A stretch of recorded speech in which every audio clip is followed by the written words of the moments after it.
Olá, pessoal. Então, hoje nós vamos falar sobre a relação entre ciência e senso comum, né? E o projeto de pesquisa, né? Porque a nossa disciplina é pesquisa em psicologia, então nós vamos realizar um projeto de pesquisa, certo? Então, vamos lá. Conhecimento científico é o que é estudado e provado. A Eliane escreveu. A Angélica escreveu, senso comum é o cultural, de pai para filho. Também, né, Angélica? Também é isso. A Thalita escreveu, ciência, conjunto de conhecimentos. O que, Thalita? Termina a frase. Angélica, científico é tudo que é documentado, comprovado, testado, questionado. Muito bom, Angélica. O Luiz, vamos lá. Conhecimento científico, aquilo que pode ser estudado e comprovado através de pesquisas. Isso, perfeito, Luiz, perfeito. Parabéns, estrelinha aí para todos vocês.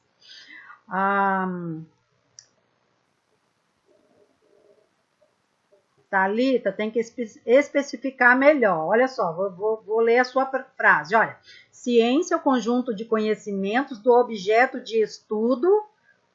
Que mais? Falta terminar. Completa a frase. A Adriana escreveu, o senso comum representa a experiência imediata, o conhecimento vulgar, as opiniões. Isso, Adriana, muito bom. Vamos lá, Thalita, pode falar no áudio. Boa noite. Boa noite. Vocês me ouvem todos? Oi? Tá me ouvindo? Sim, estão colocando sim, é isso. Tá. Ouvindo. Estranho falar assim. Bom, professora, o científico, né? Eu assim, sou o quê, né? Especificar o quê? Então, eu penso que é sobre o estudo do que se propõe ali a estudar, não seria? Mas e o senso comum? O senso comum também é isso. É o que se propõe a estudar, a observar. Então, qual que é a diferença entre o senso comum e o conhecimento científico? O senso comum seria uma coisa mais superficial, mas, digamos assim, sem comprovação. Aí, o que seria científico? No meu entender, o científico é um conjunto de conhecimento, vamos por as teorias que alguém apresenta e fica ali arquivado, e posterior pode agregar outro conhecimento, ou excluir, agrega ou exclui, certo? Nesse raciocínio? Então, mas tem que ser um conhecimento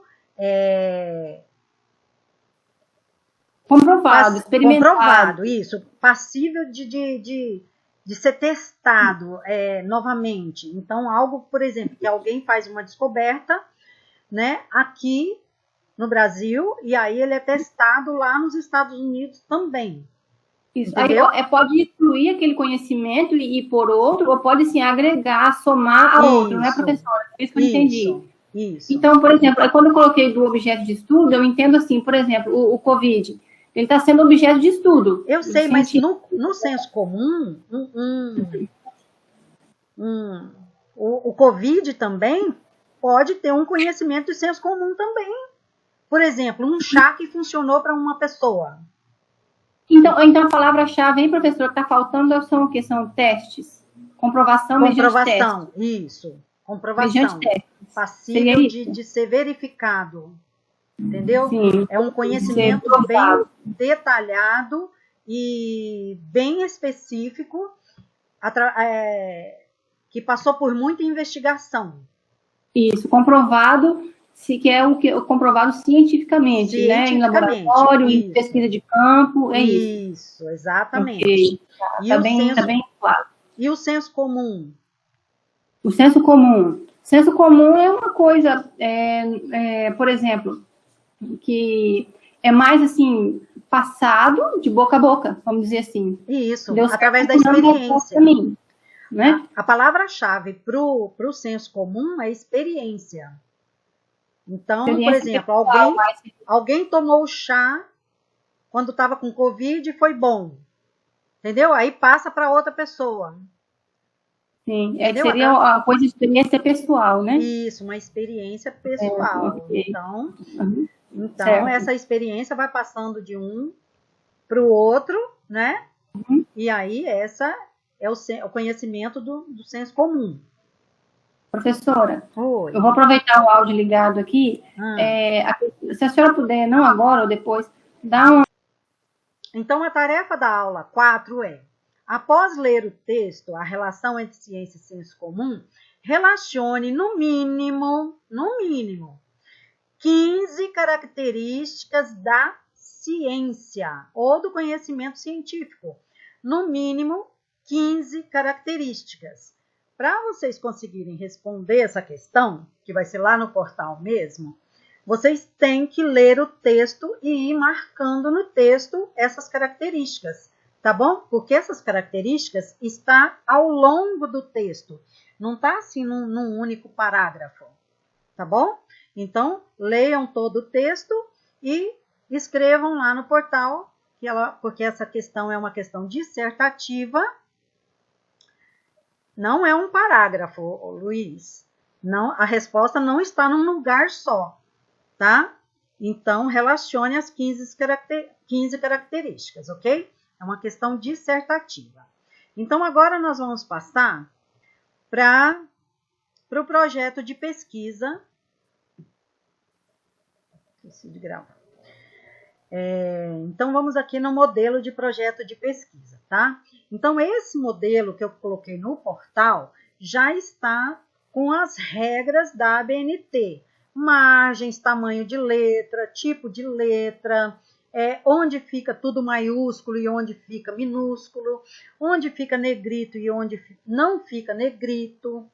Então, já está com algumas configurações. Por isso é que eu coloquei lá no portal, eu escrevi assim, ó, imprima do jeito que está.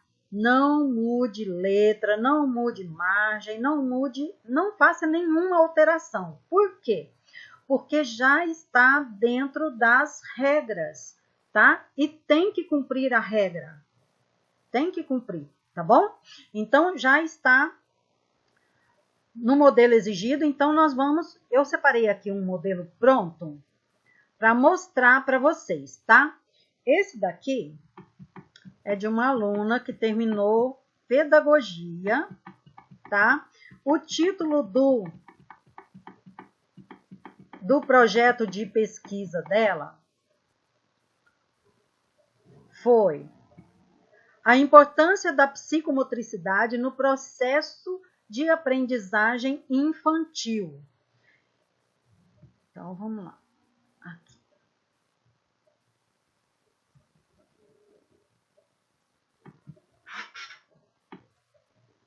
E aqui, olha aí, ó, foi em 2015 esse projeto, tá vendo?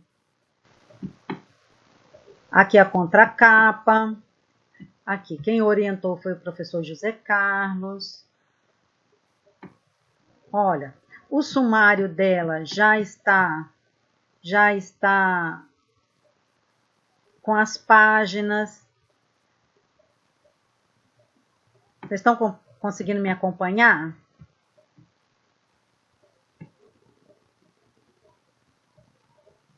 Mais à frente um pouquinho, aí nós chegamos na introdução. Olha aí a introdução. Pronto, chegamos na introdução, olha aqui. Então, olha só. Nesse projeto será abordado sobre a importância da psicomotricidade na educação infantil, principais dificuldades e problemas psicomotores, atividades lúdicas e a importância do professor para o desenvolvimento motor e cognitivo do aluno. Lá no final do curso, vocês vão ter que elaborar um projeto de pesquisa, que desse projeto de pesquisa vocês vão escrever um artigo, tá? Então, antes do artigo, tem que ter o projeto de pesquisa, tá bom? Lá no final. Então, o que nós estamos fazendo aqui hoje é um treinamento. Essa disciplina já é específica para vocês treinarem a fazer um projeto de pesquisa, porque lá no final, para vocês não terem tanta dificuldade. É importante que vocês escolham um tema do qual você sinta prazer em pesquisar, em estudar, tá bom? Então, escolha algo assim do seu interesse, algo que te desperta um prazer em ler sobre aquele assunto, tá bom? Qual é o problema que você vê em relação ao seu tema? Nesse caso aqui, olha o que ela colocou. Primeiro ela fez uma introdução, tá? Para depois colocar o problema. Olha só, é uma pergunta, tá? A educação psicomotora é indispensável a toda criança, pois ela assegura o desenvolvimento funcional, intelectual e afetivo do aluno. Contribui de maneira expressiva para a formação e estruturação do seu esquema corporal. Diante disso, faça o seguinte questionamento: qual a verdadeira importância da psicomotricidade na educação infantil? Qual a verdadeira importância? Tá? Então, esse foi o problema que ela percebeu, né, para investigar. Então, quando você escolhe o seu tema, você pensa no que é que você quer investigar naquele tema, né? Nesse caso aqui, ela escolheu investigar a importância da psicomotricidade na educação infantil. Então, é uma análise que ela vai fazer, uma pesquisa bibliográfica, né? Sobre a psicomotricidade na educação infantil. Vamos para o passo seguinte. Depois da problematização, vem as hipóteses. Então, a hipótese, ela colocou duas hipóteses, olha só. Se a criança for estimulada, é uma hipótese, gente, olha só, pode ser que sim, pode ser que não, tá? Então, ela está colocando essas hipóteses para ela pesquisar. Ela vai pesquisar sobre isso aqui, olha. Se a criança for estimulada desde o nascimento à pré-escola, executando movimentos que envolvam lateralidade, coordenação motora, grossa e fina, terá menos problemas futuros de aprendizagem. Será que isso aqui é verdade? Será que é? Pode ser que sim, pode ser que não. Então, depende da pesquisa que ela vai fazer, ela vai descobrir uma resposta para essa hipótese. Lá no final do trabalho, ela vai ter que elaborar uma conclusão, o que é que ela descobriu, né? Será que se essa criança for estimulada, será que ela vai ter menos problemas futuros de aprendizagem? Estão entendendo o que é hipótese? Olha a outra hipótese dela. Se o professor utilizar o lúdico como um instrumento pedagógico, a criança terá equilíbrio, desenvolvimento motor e interação social favorável à sua forma de vida. Será? Será que isso é verdade ou é mentira? Será que isso aqui acontece na realidade ou não? Então, ela vai investigar, ela vai fazer uma pesquisa para descobrir se isso aqui é verdade ou não. Aí, depois das hipóteses, olha só o que vem. Eu pensei em bem devagar para ajudar vocês em cada passo nesse projeto de pesquisa. Então, o que eu planejei? Eu planejei o seguinte, de vocês elaborarem até a próxima semana o tema, a problematização e as hipóteses. Só isso, até semana que vem. O que é que vocês acham? Então, vamos lá. Tarefa para a próxima semana. O que é que vocês vão fazer? Vocês vão elaborar. Vocês vão, nessa folha de sulfite, tá? Vocês vão escrever o seu nome completo, tá? Para vocês não me mandarem a tarefa sem nome. Por favor, tá? Escreva seu nome aqui. o título do seu projeto, o tema, tá? Qual é o problema que você vê e as hipóteses, tá? Então, coloquem assim, pode colocar até 3 hipóteses, não coloca mais do que isso, não, tá bom? Porque senão vai ficar bem difícil de pesquisar, tá? Então, vamos fazer algo mais simples. Isso daqui é um treino. Então, eu quero acompanhar vocês passo a passo. Então, o tema, por exemplo, se vocês colocarem um tema muito genérico, muito aberto e difícil de pesquisar, então eu vou ajudar a funilar, tá bom? E eu vou dizer, por exemplo, se o problema está de acordo com o tema e se as hipóteses estão de acordo com o tema, tá certo? Não esqueçam que no problema vocês vão colocar uma pergunta e nas hipóteses vocês vão colocar afirmações para que essas afirmações elas possam ser confirmadas ou não. Entendeu? Depois da sua pesquisa, você vai verificar essas hipóteses, se elas são confirmadas ou não são confirmadas. Então, vamos lá. Aqui eu coloquei um exemplo do que poderia ser, né? Então, isso aqui eu estou criando aqui agora, tá? Esse exemplo. Olha, título do projeto: A memória de curto prazo em estudantes universitários. Problema: será que o fato do acadêmico ir para a faculdade com fome pode afetar a sua memória de curto prazo?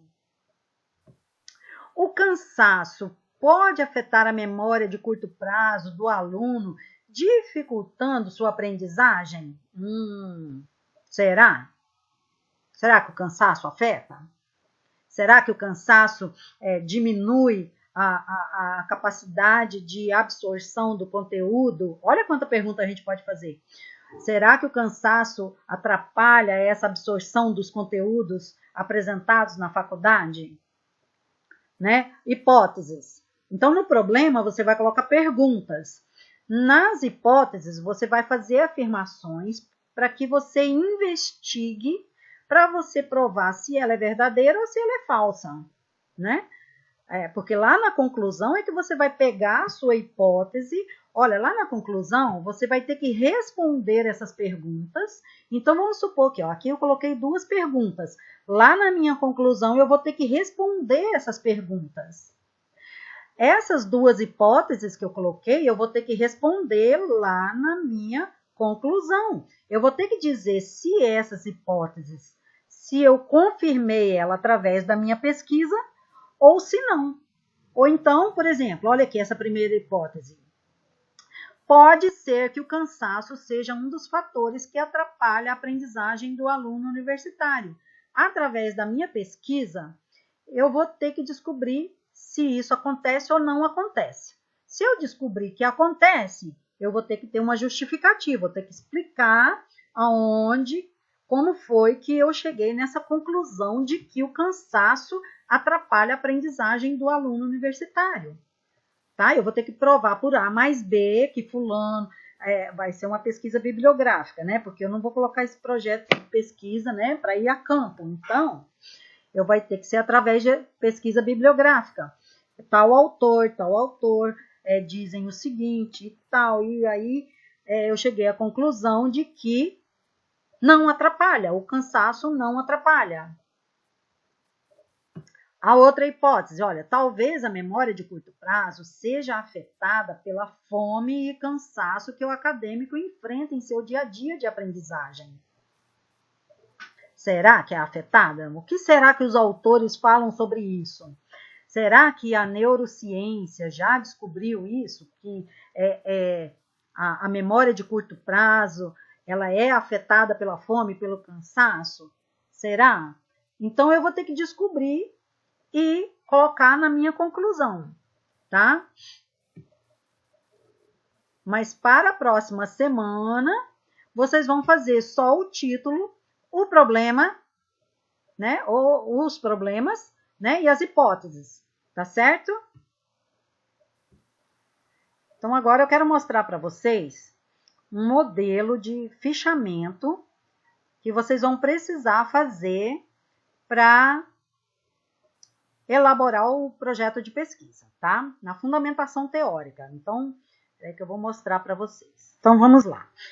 Isso aqui ajuda muito para você escrever sobre o seu trabalho, tá? Encontrar uma fundamentação teórica. O que é fundamentação teórica? É encontrar autores que falaram a respeito do seu assunto, tá? Por exemplo, da memória de curto prazo, então eu vou procurar autores, né, que falaram sobre memória de curto prazo, né? Então, de acordo com o seu tema, você vai procurar autores que falaram sobre ele, sobre o seu assunto. Então essa ficha, esse fichamento ajuda muito, gente. Mas só que você precisa anotar o livro, a página e você escrever o parágrafo, tá?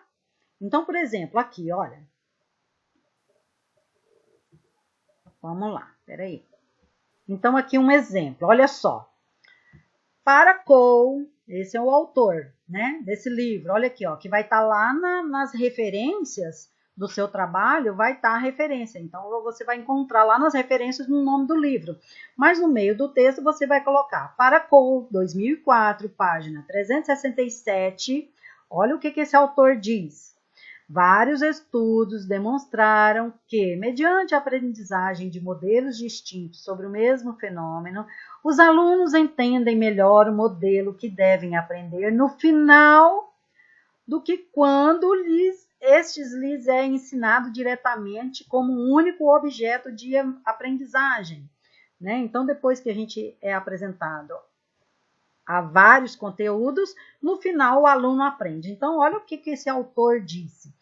Então, esse assunto aqui está falando de aprendizagem, né? Então, não sei se é o caso aí de alguém que vá falar sobre esse assunto.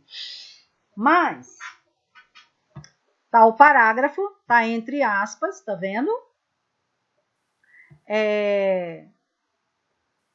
Tá recuado, tá vendo que aqui, olha, esse recuo da margem, tá? Deixa eu colocar, não tem a canetinha aqui para escrever. Está 4 centímetros aqui da margem, tá? Então, isso aqui é regra da ABNT, tá? Isso aqui se chama uma citação direta, tá? Quando é de 4 linhas ou mais. Quando é de 4 linhas ou mais, a gente tem que pôr recuado. E quando é até 3 linhas, a gente não precisa colocar esse recuo, põe dentro do texto normal. Mas depois eu vou fazer vídeos explicando sobre esses detalhes, tá bom? Você precisa encontrar 4 ou 5 autores que falam sobre o seu tema e encontrar trechos que te interessam para você colocar no seu trabalho como fundamentação teórica, como explicação do problema que você levantou. Entenderam? Pode ser de artigos também, Eliane, mas só que você não pode usar só artigos, tem que usar livros também,